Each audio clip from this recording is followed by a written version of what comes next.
Media 9 news को अभी subscribe करें। गणपति बाप्पा की विदाई पड़ी 6 लोगों को महंगी। लेजर लाइट से 6 युवाओं की गई आंखों की रोशनी। नासिक का मामला।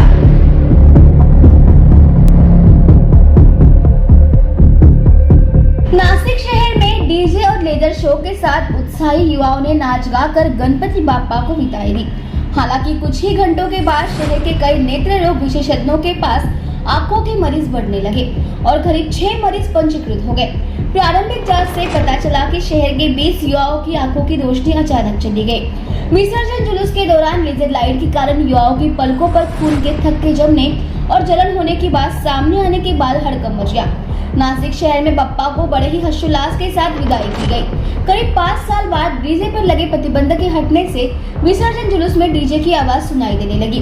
लेजर शो भी देखने को मिला, लेकिन नासिक से ये खबर सामने आई है कि इस लेजर लाइट शो के कारण कई लोगों की आंखों की रोशनी चली गई है।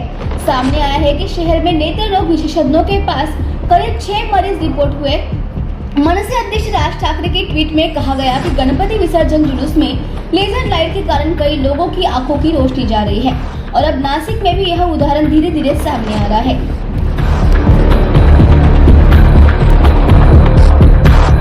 नमस्कार, मी डॉक्टर कासलीवाल, नेत्ररोग तज्ञ। गेल्या 3-4 दिवसामध्ये अकस्मातपणे आमच्या इथे काही 3 ते 4 रुग्ण ही तक्रार घेऊन आले की अकस्मातपणे एका डोळ्यामध्ये त्यांची नजर कमी झाली आहे। ज्यावेळेस आम्ही त्यांची तपासणी केली त्यावेळेस हे निदर्शनास आलं की बाह्य स्वरूपी त्यांना कुठल्याही प्रकारची तक्रार नव्हती, परंतु जो आपला डोळ्याचा अंतर्गत भाग आहे रेटिना, त्याच्यावर त्यांना गंभीर स्वरूपाचं नुकसान झालेलं होतं। ज्यावेळेस त्यांना सखोल आम्ही हिस्ट्री विचारली की त्यांना काही स्पोर्ट वगैरे बघितला का किंवा कुठे वेल्डिंगचं मोठा स्पोर्ट वगैरे बघितला का, तर त्यांना तशा कुठल्याही प्रकारची हिस्ट्री नव्हती। त्यांनी एकच कॉमन हिस्ट्री सगळ्यांची मिळाली की ते काही समारंभांमध्ये त्यांना लाईट्स आणि लेझरला ते एक्सपोज झालेले होते। ज्यावेळेस ते आम्हाला या प्रकरणाची गंभीरता लक्षात आली त्यावेळेस आम्ही आमच्या असोसिएशनमध्ये जेव्हा त्याबद्दल चौकशी केली तेव्हा हे लक्षात आलं की आणखी 3 डॉक्टरांकडे पण तशा प्रकारच्या केसेस या आढळलेल्या आहेत।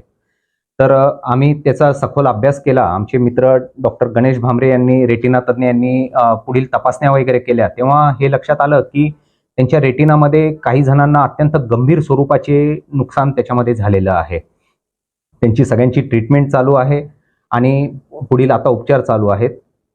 त्यांची जी दृष्टी आहे त्या दृष्टीवर याचा कशा प्रकारे परिणाम पडलाय कंटिन्यू करा बोलतो। यामध्ये कसं असतं की हे लेझर किरण किंवा जी काही उच्च प्रतीचे लाईट्स त्यांच्या रेटिनावर फोकस झाले त्याच्यामुळे एक रेटिनामध्ये मॅक्युला म्हणून एक महत्वाचा भाग असतो की ज्या भागाची बघण्याची क्षमता ही डोळ्याच्या 80% असते। त्या भागामध्ये एक प्रकारची जखम होऊन तिथे रक्तस्राव निर्माण झाले त्यांना आणि त्यामुळे त्या भागामध्ये काही जणांना परमनंटली नुकसान झालेलं आहे। त्यामुळे त्यांची दृष्टी क्षमता ही अत्यंत जास्त प्रमाणात कमी झालेली आहे। हे लेझर किरण जे आहेत हे ती वेव्हलेंथ आणि त्याची फ्रिक्वेन्सी ही मॅच झाल्यामुळे त्यांच्या रेटिनावर त्याचे गंभीर स्वरूपाचे परिणाम हे झालेले असण्याची शक्यता आहे।